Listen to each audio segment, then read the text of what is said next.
All right, we are now joined by the Black Business Council CEO, Kganki Matabane. A very warm welcome to you, sir. Thank you so very much for joining us here on SABC News. Good evening, and good evening to the SABC viewers. So let's start here. I mean, it's the 20th AGOA Forum, and we heard, of course, from the organization represent the Black Business Forum, that, this presents growth opportunities.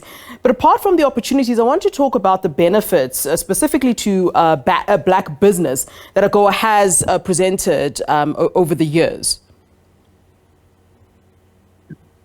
Yes, what we have done, we have sort of done a leading type of document to check an analysis to say, for the past 20 years, what have smaller businesses, black-owned, women-owned, youth-owned, and so on. And sort of we have realized that there has not been much a contribution or taking part by those categories, because the US market is not necessarily an easier market to penetrate. Yeah. Hence, we do have this AGOA. The AGOA is trying to sort of simplify entry into the market, and then we are also, like other businesses, who are calling for the early renewal, but also the review. And then the review is where we're saying, let's look at the small businesses, black businesses, women-owned businesses, businesses owned by youth, and see how we can find a mechanism to encourage them to actually take advantage, because they have not taken advantage as yet.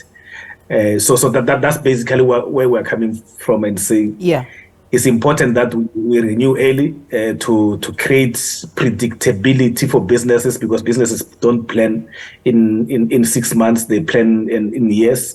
But as we renew, let's also review. That's basically where we are coming from, and that's what we're calling for. Yeah, I think you might have touched on it a little bit. There are some challenges that have been presented, with regards to AGOA.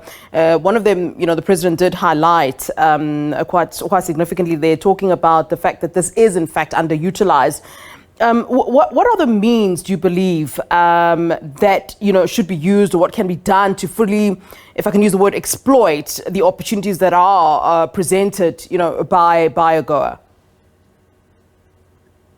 There are various opportunities. One of them is the African continental free trade area. Yeah.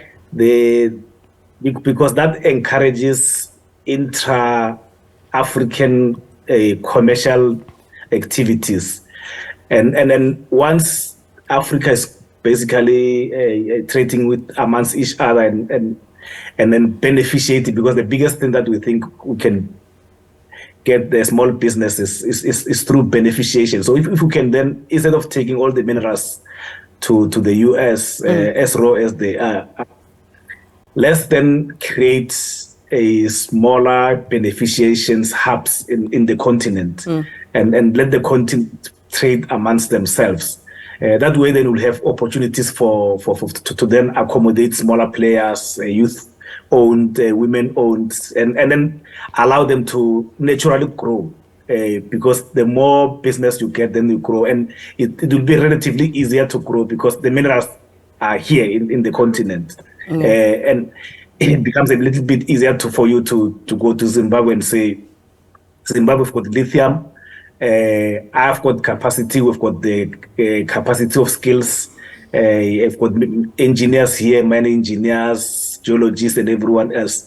Let's partner together, let's beneficiate here in Zimbabwe, or you can come to South Africa, and then from there you can then sell the finished goods to the US, through AGOA as well, so that at least you can then be accommodated through the tariff or the tariff regime. Yeah, there is this a perception, though, that where the US is involved and, is making deals with other countries that, and especially in this context, in Africa, that they benefit. And it's not necessarily, the scales are not balanced, and that, there's never sort of equilibrium in that relationship. And I just thought about that because you're talking about the fact that, raw minerals are being shipped to the US.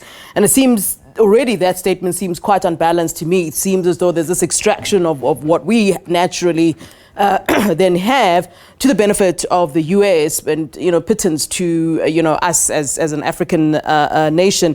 Is that perception, is there truth to that sort of perception that generally the US would be benefiting more from any deal that is, that they do have with us?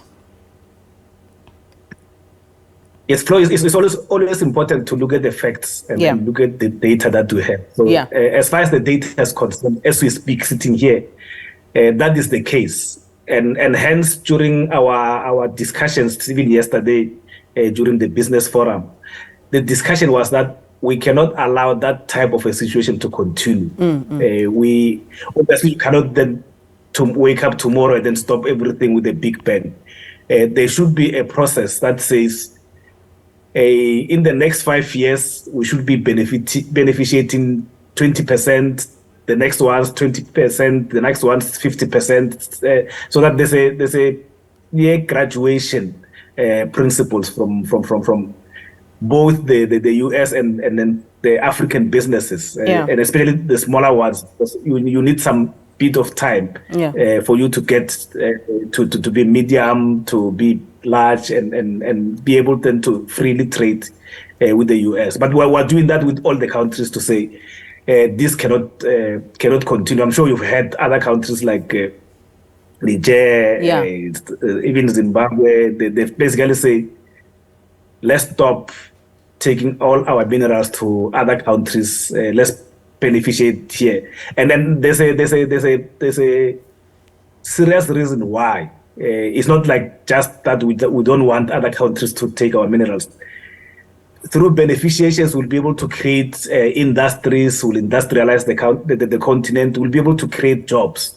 Because if you just take the minerals from the mines, take them to other countries, the US, you're actually creating jobs there, not jobs here. And we, as you know, we've got a serious crisis of jobs in South Africa. And just in closing, Mr. Matabane, what did the US counterparts, have to say, to all that was said, whether you were talking about opportunities or whether you were talking about challenges or misgivings?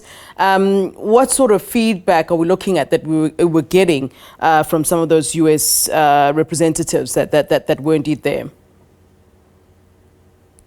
Yes, in the business forum, there was a serious consensus and resounding support for all of us now to start lobbying the Congress to maybe in the next 6 months to renew. Don't wait for 2025 because then companies need to start planning now. But there was also another possible input that instead of renewing, because it means in the next 10 years we must renew again and so on, there was a proposal which also found favor, that perhaps maybe let's make this act, because this is an act of parliament, let's make the act permanent.